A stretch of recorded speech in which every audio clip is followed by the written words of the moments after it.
Paul McCartney is back with his 18th solo album, continuing a rock and roll journey that has spanned 6 decades. Get ready to punch your ticket to Egypt Station. My review is coming up next on Track by Track. Hey everybody, my name's Kyle, and this is Track by Track, music reviews, news, and commentary. Thanks for tuning in today, and if this is your first time here, please take a second to click subscribe so that you won't miss future reviews and more. Back in 2006, I was writing music reviews for a magazine when the Beatles Love came out, and I remember thinking how cool it was that I was actually going to get to write about a new release by the greatest rock band of all time. Now, technically, Love wasn't a new Beatles album, of course. If you remember, it was the remix album of their music that served as the soundtrack for the Cirque du Soleil show of the same name. Still, official reissues of Beatles music was and remains extremely rare, so I was thrilled to be able to cover the album. Fast forward a dozen years later, and now here on my YouTube channel, I have my first opportunity to review a truly new album from a former Beatle, the legendary Sir Paul McCartney. Egypt Station is McCartney's first album in almost 5 years. Not that he's been absent, of course. Sir Paul has toured almost non-stop during that time, and he's popped up in a variety of interesting places, like with Rihanna and Kanye West on the single 4-5 Seconds. Still, I have to say that as I approached this new music, I had some apprehensions. When I reviewed Love back in 2006, it was pretty easy to rave about the album because it contained so many of the greatest rock songs ever recorded, just presented in a new way. On Egypt Station, we're dealing with one of the greatest songwriters of all time, but that doesn't mean that the album gets a 10 out of 10 just by default. In fact, to a certain extent, it seems like artists of this caliber should be held to a higher standard. But there's something else going on here that I think needs to be taken into account when we're dealing with legacy artists, and that's the question of who they're making their music for. In McCartney's case, first and foremost, I think there's no doubt he's making music for himself.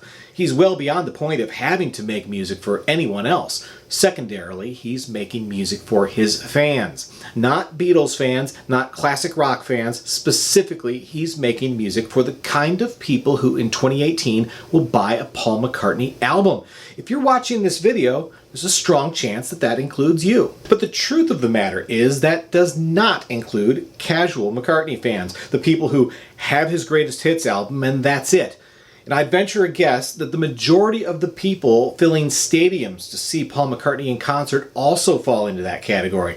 They're there to hear the hits, and hopefully a lot of Beatles songs. Ironically, most of the people who are buying tickets to see his 2019 tour right now are also getting a copy of his new CD as part of the price.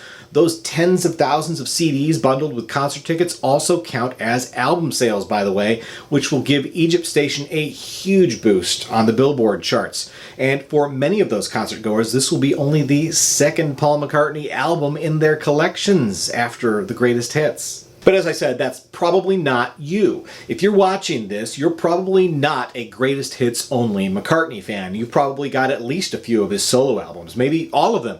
Heck, you probably didn't notice, but my collection of McCartney discs has been sitting right above my right shoulder in pretty much every video on this channel. The point is that it's probably you and me that Egypt Station was made for. So that's where my head was at as I was going into this new album. I wasn't expecting it to be a crowd pleaser. I wasn't expecting it to be music for the masses. And I wasn't expecting it to be a late career Renaissance album. And you know what? It isn't any of those things. It's an album that, for the most part, delivers exactly what I was expecting, which was yet another solid set of songs from a legendary artist. On Egypt Station, McCartney really doesn't stray far from the well-worn musical path that he's been traveling along for quite a while now. There's not many big surprises to be found here. Take the single Come On To Me, for example. This is the kind of rock and roll party stomper that McCartney has been well known for. It's a great feel-good track that you can't help but get stuck in your head. I also love the fake-out ending on this one, which works really well with the playful vibe of the song. Playful is a word you could also use to describe the current single, the cheekily titled For You. You can certainly tell Paul is having fun on this song, like a kid that got away with telling a dirty joke.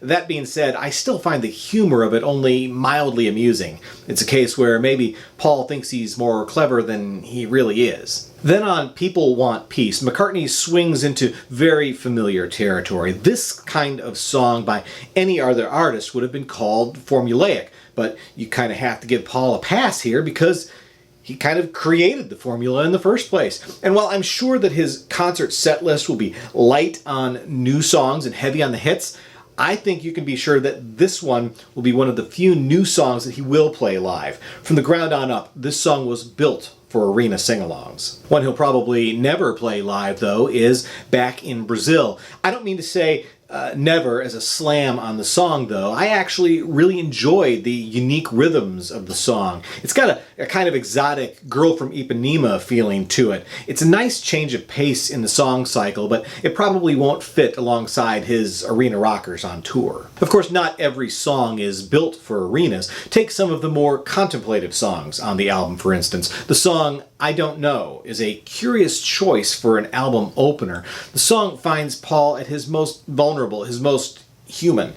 I mean, he's one of the biggest rock stars on the planet and has been his entire life, yet just like the rest of us, sometimes when he seeks answers to his problems, all he can say is, "What am I doing wrong? I don't know." And then on Happy With You, it's almost as if he's settled on the solution. After years of seeking answers by getting wasted and stoned, walking around angry, he's gotten older, maybe wiser, and settled into a more mature mindset. It's the kind of song he never could have sung with sincerity or authenticity in the early years of his solo career. His fans would have never believed or related to it.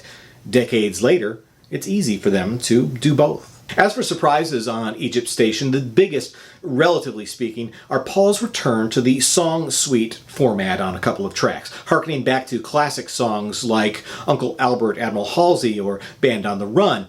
Not that the new track, Hunt You Down, Naked, Sea Link, achieves quite the same level of brilliance, but it's still a solid effort and the kind of thing that today's artists rarely even attempt. But it's Egypt Station's other sweeping epic that will probably get most people talking, despite repeated warnings, is quite clearly McCartney's indictment of President Trump, veiled in the guise of the story of a lunatic sea captain. The choice to frame the narrative that way gives the song a more timeless quality, to be sure, but as contemporary political commentary goes, this is a fairly toothless effort, in spite of its nearly 7-minute length. So after listening to Egypt Station for several days, I decided to go back and revisit McCartney's previous album, 2013's New. The main reason for doing this was I seemed to be seeing a lot of the commentary about Egypt Station touting it as Paul's best album in almost 20 years. This 2018 album just wasn't hitting me that same way. In fact, I seemed to recall enjoying New a bit more. Sure enough, song after song, as I was listening to New again, I found myself repeatedly having that, oh yeah, kind of feeling, fondly remembering those songs that I hadn't heard for a year or two. I don't know if Egypt Station will resonate with me in a similar way in a few years. As I've been saying, it's a solid effort with a handful of truly good songs, which is exactly what I expected from Paul McCartney in 2018. It's what I expected of him 5 years ago as well, but I think New exceeded those expectations. Egypt Station isn't a huge departure from that album, if I'm being honest, but it does seem to lack the previous release's sense of vitality. That's even more surprising when you consider that McCartney tapped one of today's hottest producers to work with here. Greg Kurstin has had his hands on albums by acts ranging from Lady Gaga to Adele to Foo Fighters. Earlier this year, Kurstin produced the new album from Churches, which was a bit of a letdown, in my opinion. On Egypt Station, I actually get the sense that Kurstin's influence was more restrained. That's not necessarily the worst thing when you're working with an artist that sold millions of albums before you were even born. I suppose we should be thankful that Ryan Tedder was only allowed to produce one track on the album, the aforementioned For You.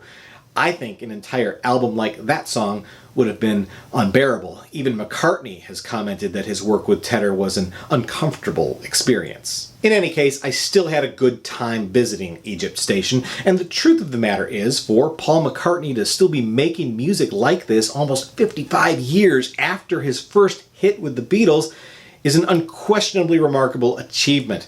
And while I know that there are die-hard fans who believe McCartney can do no wrong, I prefer to keep things in perspective, to look at the big picture. And when it comes to Paul McCartney, that's a very big picture. So, starting with the scope of a career that has spanned 6 decades, and then narrowing the picture to the year 2018, when it comes to Egypt Station by Paul McCartney, I've landed on an X rating of 6 out of 10. If you're more than a casual fan, I'm sure you'll enjoy this journey. But if all you know is the hits, you'll probably not be as keen to make as many return visits. Once again, my name's Kyle, and this has been Track by Track. If you liked this video, be sure to give it a thumbs up, plus check out some of these other videos below that I think you might also enjoy. And of course, be sure to subscribe, because true music fans always want new releases the day they come out. Thanks for watching, and I'll see you next time.